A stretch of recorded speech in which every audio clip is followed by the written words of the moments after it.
May nagtanong sa atin bakit daw yung design ng ginagawa natin bahay ay may kahon sa second floor. Oo nga naman, bakit nga naman may kahon dyan? Tara pag-usapan natin itong design na to. Yung kahon na to, ang tawag dito ay airwell. Bakit kailangan maglagay ng airwell dito sa design natin?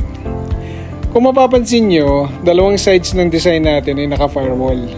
Yung firewall na yan, buo yan. Hindi ka pwedeng magbutas dyan. Kaya nga firewall eh. Hindi ka pwedeng maglagay ng bintana. Kaya buo lang yung wall na yan. Yung purpose ng airwell natin ay para sa natural light and ventilation para sa mga rooms na to.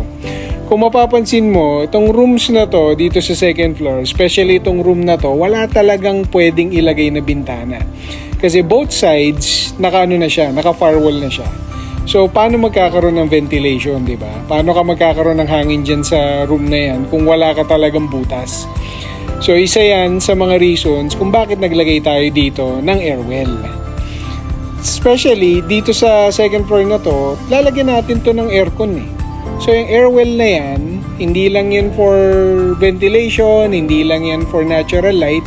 Isa sa mga purpose niyan is talagang malagyan at mapwestuhan ng mga aircon. Lalo na kung dyan mo ilalagay yung window type mo na aircon o kaya split type mo na aircon, dyan sa butas na yan, dyan mo ipopwesto yan. So, dun sa nagtanong sa atin kung ano yung purpose ng kahon na yon, sana naliwanagan ka, yun talaga yung purpose ng airwell natin. Yung design natin na kahon dun sa taas.